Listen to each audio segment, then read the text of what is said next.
మత్తయి సువార్త 5వ అధ్యాయము 6వ వచనం, నీతి కొరకు ఆకలి దప్పులు గలవారు ధన్యులు, వారు తృప్తిపరచబడుదురు.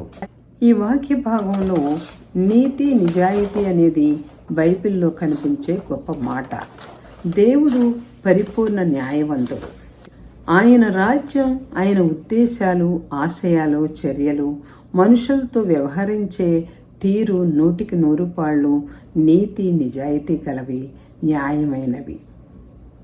దానికి రిఫరెన్స్లు ఎజ్రా 9వ అధ్యాయం 15వ వచనం, కీర్తన 11వ అధ్యాయం 7వ వచనం, 19వ అధ్యాయం 9వ వచనం, 36వ అధ్యాయం 6వ వచనం, 97వ అధ్యాయం 2వ వచనం, 145వ అధ్యాయం 17వ వచనం, దానియేలు 9వ అధ్యాయం 14వ వచనం, యోహాను 17వ అధ్యాయం 25వ వచనం చూడాలి.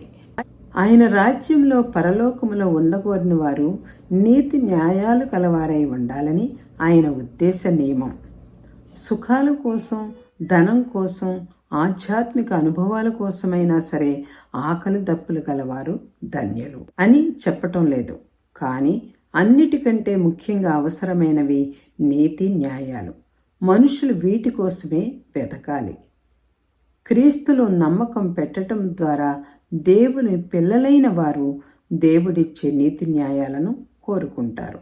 భూమిపై వాటికి ఎక్కువ స్థానము ఇవ్వాలని చూస్తారు. దేవుని ఆత్మ వారిలో ఇలాంటి కోరిక పుట్టిస్తారు.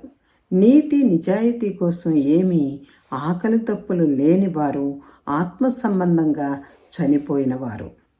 ఎఫెసీయులకు రాసిన లేఖ 2వ అధ్యాయము 1వ వచనం చూడాలి. క్రీస్తు నుంచి వేరుగా ఉన్నవారికి నిజమైన ఆధ్యాత్మిక జీవం లేదు. ఎందుకంటే అందరూ పాపులే కాబట్టి. వారిలో క్రీస్తు క్రొత్త జీవం ఇచ్చేంత వరకు ఆత్మ సంబంధము లేక చచ్చిన వారే. ఈ మరణం అంటే దేవుని జీవం నుంచి, సహవాసం నుంచి దూరమై ఉండటం అన్నమాట అని అర్థం చేసుకోవాలి. పాప విముక్తి, రక్షణ కలగాలంటే క్రొత్త జన్మ అంటే క్రొత్త మనసు మనకు అవసరమై ఉంది. మనకు న్యాయమైన కోరికలు ఉండాలని, ఆధ్యాత్మికతకు తగిన విషయాల పట్ల తీవ్రమైన ఆకలి దప్పులు కావాలని, వాటిని ఆశించాలని బైబిల్ మనకు నేర్పుతుంది. తన గురించి తాను తృప్తిపడి ఊరుకునే వారికి దేవుని రాజ్యంతో పని లేదు. శరీరం అన్నము నీళ్ల కోసం ఎలా అలమటిస్తుందో అన్నిటికీ తెగించి బాధలకు ఓర్చి నీతి న్యాయాలను కోరుకునే వారికే దేవుని రాజ్యం ఉంటుంది. తమ గుణాలు ఎలా ఉన్నాయో వాటిలో తృప్తిపడి ఊరుకుని లోక ప్రజలు వెళ్లే దారిలో వెళుతూ ఉండేవారు నిజమైన ధన్యతను అనుభవించరు.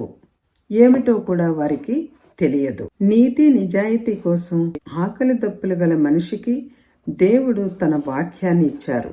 ఆ వాక్యాన్ని విని దాని ప్రకారం చేయటమే సంపూర్ణముగా ఉండి ఆయనకు కట్టుబడితే, ఆ నీతి న్యాయాలకు అనుగుణంగా ఉంటే శాశ్వత ఆనందం వస్తుంది. నీతి నిజాయితీ వెదకడం అంటే న్యాయవంతుడైన దేవుని గురించి ఆకలి దప్పులు కలిగి వెదకటమని మనం అర్థం చేసుకోవాలి. ఆయనతో ఎడతగని సహవాసం, సరైన సంబంధం కోసం వెదకటం, పరిపూర్ణ న్యాయవంతుడైన యేసు ప్రభువులాగా ఉండటానికి ఆకలి దప్పులు కలిగి వెదకటం అని అర్థం. అయితే రెఫరెన్స్లు చూస్తే అపోస్తల కార్యాలు 3వ అధ్యాయం 14వ వచనం, 1 పేతురు 2వ అధ్యాయం 21-22 వచనాలు, 1 పేతురు 3వ అధ్యాయం 18వ వచనం, 1 యోహాను 2వ అధ్యాయం 1వ వచనం రిఫరెన్సులు చూడాలి. అంధకారం, అవినీతి, అధర్మం, నీచం, అనర్హం, అపవిత్రం, కల్మషం వాటిని విసర్జించి ఉండటం చాలా మంచిది. ఇలాంటి వారికి ఈ జీవితంలో క్రమంగా క్రీస్తు తిరిగి వచ్చేటప్పుడు సంపూర్ణంగా తృప్తి కలుగుతుంది.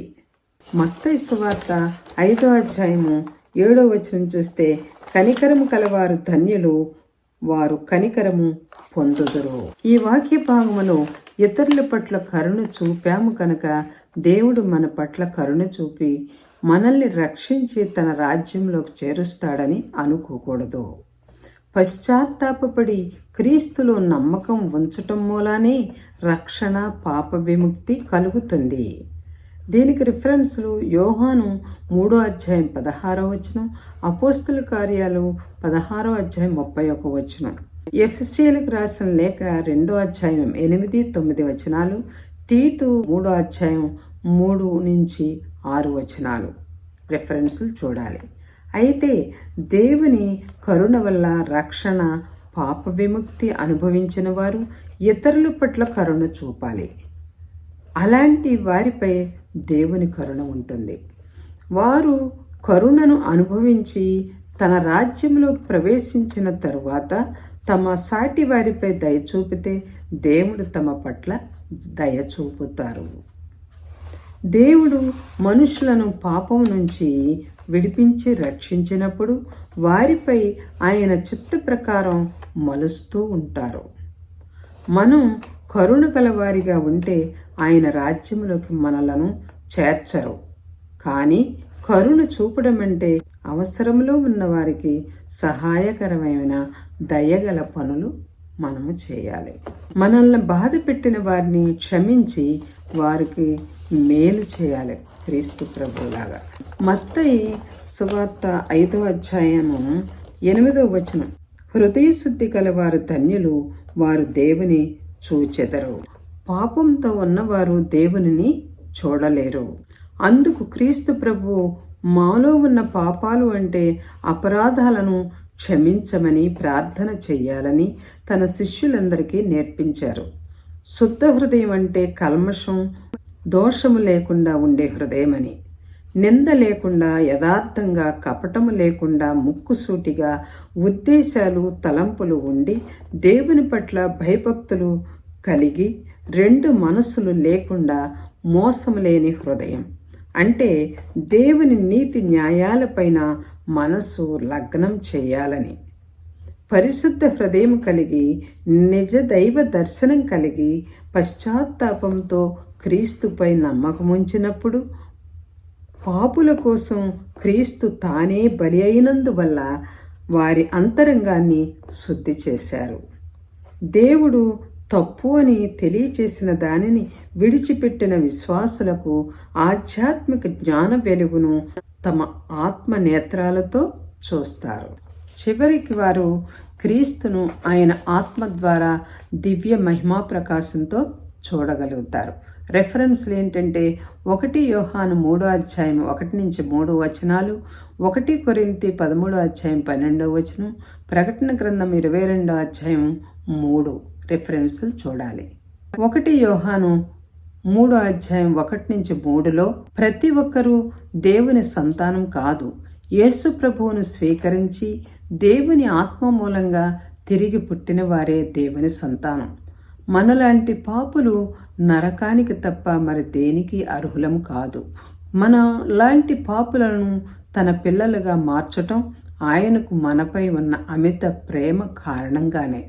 విశ్వాసులు ఆధ్యాత్మికంగా జన్మించి క్రీస్తులో ఉన్న క్రొత్త మనుషులు కాబట్టి లోకానికి యేసు గురించి ఏ విధంగా సరి అయిన అవగాహన లేదో, ఈ లోకానికి విశ్వాసులపై సరి అయిన అవగాహన లేక దేవుడు వారి హృదయంలో ఉంచిన దేన్ని అర్థం చేసుకోలేరు.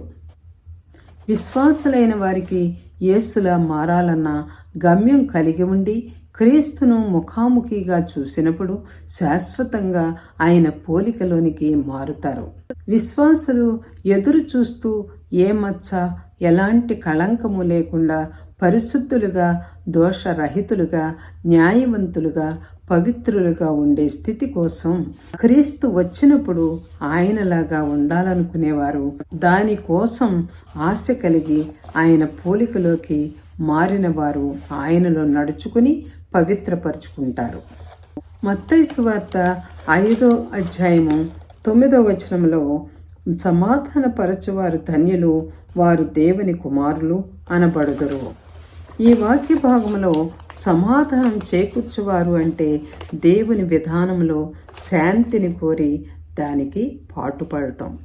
సత్యం అంటే నీతి న్యాయాన్ని అంటే నిజాయితీని పక్కన పెట్టి శాంతి కోసం ప్రయత్నించటం కాదు అని అర్థం.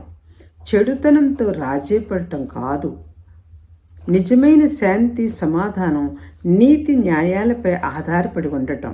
దుర్మార్గులకు సమాధానం, శాంతి ఉండదు.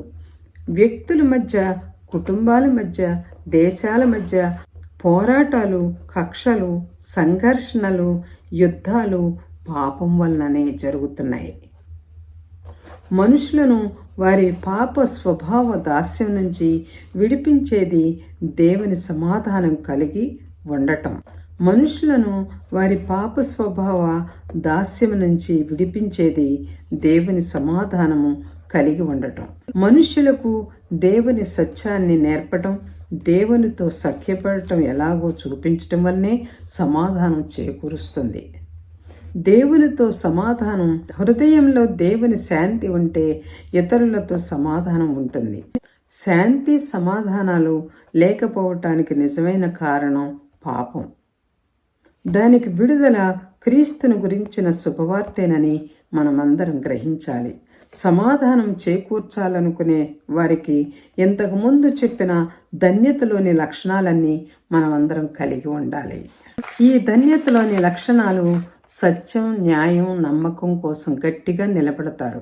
ఇదే సమయంలో ప్రతి ఒక్కరితో సమాధానంగా ఉంటూ మనుషుల మధ్య సమాధానం పెంపొందించేందుకు ప్రయత్నిస్తారు. దానికి రిఫరెన్సులు రోమీయులకు రాసిన లేఖ 12:18, అలాగే 14:19, 1 కొరింథీయులు 7:15, హెబ్రీయులకు రాసిన లేఖ 12:14, 1 పేతురు 3:11 రెఫరెన్సులు చూడాలి. దేవుడు శాంతికి దేవుడు. మనుషులను తనతో సమాధాన స్థితికి తీసుకువచ్చేందుకు అన్యాయం తప్ప ఎంత వెలనైనా సరే చెల్లించడానికి సిద్ధంగా ఉన్నారు దేవుడు. మనుషులు ఆయనను పోలి ఉంటే వారిని సమాధానకర్త అయిన దేవుని సంతానంగా ఇతరులు గుర్తిస్తారు. ఆధ్యాత్మిక వెలుగుగా ఈ లోకానికి వచ్చిన క్రీస్తును అనుసరించేవారు ఆ వెలుగును ప్రకాశించనీయాలంటే మంచి పనులు చేయాలి, ఇతరుల పట్ల దయ చూపించాలి, సహాయం చేయాలి. ఇలా చేయకుండా ఉంటే మనలో దేవుని వెలుగు ప్రకాశింపదు. మత్తయి 5:10 చూస్తే, నీతి నిమిత్తము హింసింపబడి వారు ధన్యులు, పరలోక రాజ్యము వారిది. ఈ వాక్య భాగంలో దేవుడు చెప్పే నీతి న్యాయాల కోసం పోరాడే వారికి హింస తప్పదు. విశ్వాసులు దేవుని నీతి న్యాయాల కోసం నిలబడుతున్నారు కనుక హింసల పాలై చనిపోయేటంతగా నీతి న్యాయాలను ప్రేమించిన వారికి దేవునిలో ధన్యకరమైన జీవితం ఉంటుంది. నిజదేవుడైన క్రీస్తుని ఎరుగని వారు చెడు కోరికలతో, గర్వంతో, సత్యం గురించిన ద్వేషంతో నిండి ఉంటారు. పాపంలో ఉన్నవారికి నీతి న్యాయాలంటే ఇష్టం ఉండదు.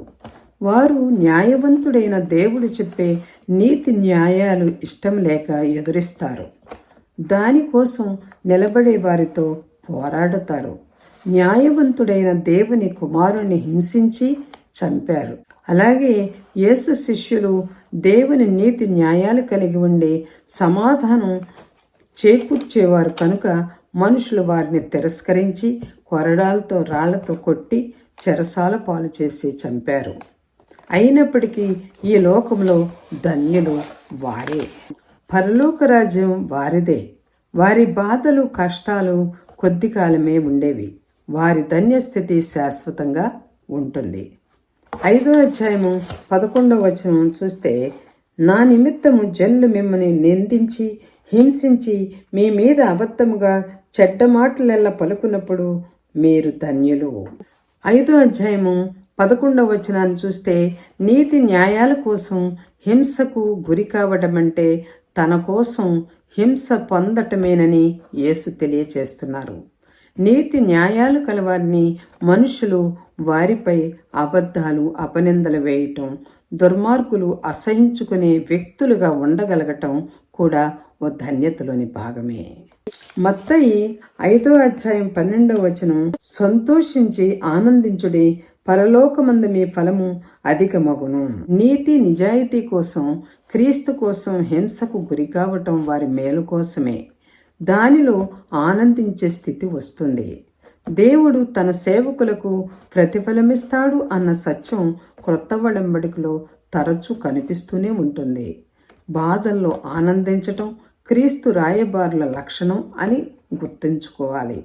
అంటే క్రీస్తు సేవకులని కూడా అర్థం వస్తుంది. Praise the Lord. హల్లెలూయా.